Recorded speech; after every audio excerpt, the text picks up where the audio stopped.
salé sucré. Sud Radio, Dany Moreau, Pirate l'Info. Et l'info Sud Radio du jour, c'est la RATP qui fête ses 70 ans. L'occasion pour le contrôleur Las Palès de nous emmener en balade dans le métro parisien avec quelques personnalités. Attention, contrôle des billets. Non, je plaisante, aujourd'hui c'est gratuit. Allez, c'est parti pour un petit circuit historique. Et vous nous emmenez où, Régis ? On va commencer par un peu d'histoire. Il faut savoir que la RATP a été créée par la loi du 21 mars 1948, mais on a mis 1 an à démarrer. Ouais, déjà à l'époque, les trains n'étaient pas toujours à l'heure. Attention, le conducteur a une annonce importante à vous faire. Pardon de vous le dire, c'est le conducteur Macron qui vous parle. Et je vous rappelle que la station Champs-Élysées est fermée pour travaux et je préviens le voyageur Castaner que la correspondance avec les boîtes de nuit n'est plus assurée. François Hollande, vous aimez le métro, vous ? Mais bien sûr, moi ma station préférée c'était Solferino quand j'allais au PS. Mais aujourd'hui, je ne m'arrête plus, même plus à Bibliothèque François Mitterrand. Je vais direct rue de la Pompe, retrouver ma Julie. C'est drôle ça, dis donc, Mais vous savez, il y a beaucoup de stations qui m'évoquent des souvenirs. Par exemple, rue des Boulets, ça me fait penser à Benoît Hamon et Manuel Valls.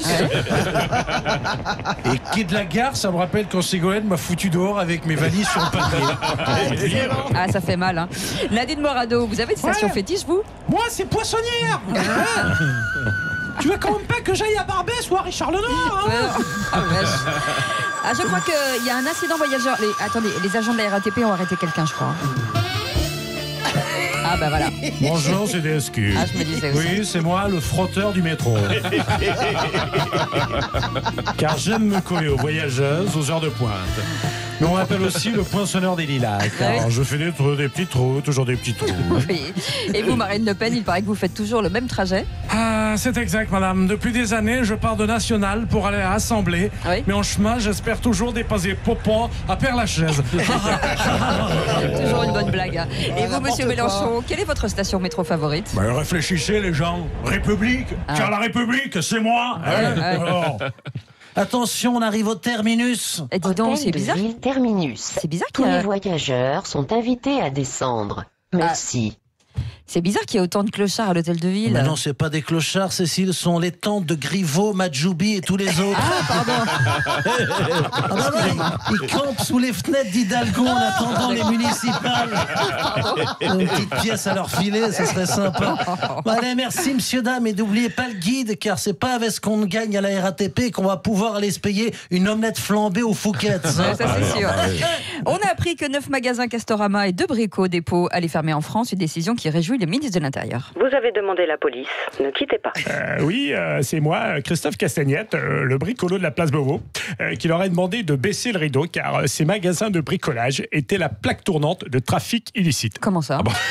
C'est dans ces établissements que les Black Blocs venaient s'approvisionner en armes de guérilla urbaine,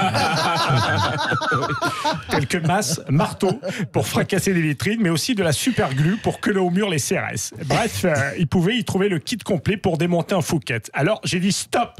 J'ai même interdit le matériel de jardinage, car en France, je vais être le seul à pouvoir me prendre un raton en boîte. Et qu'est-ce que vous allez mettre en place, monsieur Castaner ? À la place des Castorama, je vais ouvrir un nouveau concept store, le Castaner Rama. Le Castaner-Rama, c'est un magasin entièrement dédié au divertissement et à la fête, avec tout pour se détendre. Tout pour se détendre après une manif un peu agitée des Gilets jaunes. Chez Castaner-Rama, vous trouverez des boules à facettes qui brillent dans la nuit à 9,90, des casques de CRS dédicacés par Daft Punk, et des platines de DJ pour faire tourner la tête des filles à 69,69 €. Mais aussi des éthylotests griffés Castaner pour enchaîner les shots de vodka jusqu'au bout de la nuit. Alors n'oubliez pas, chez Castaner-Rama, c'est Castoche pour se retourner la caboche, car chez Casta, c'est tout ce qu'il y a, fiesta et ratafia. Et on termine avec le mot de la fin de notre spécialiste musical, Philippe Manœuvre, alias Perfecto, qui se la raconte.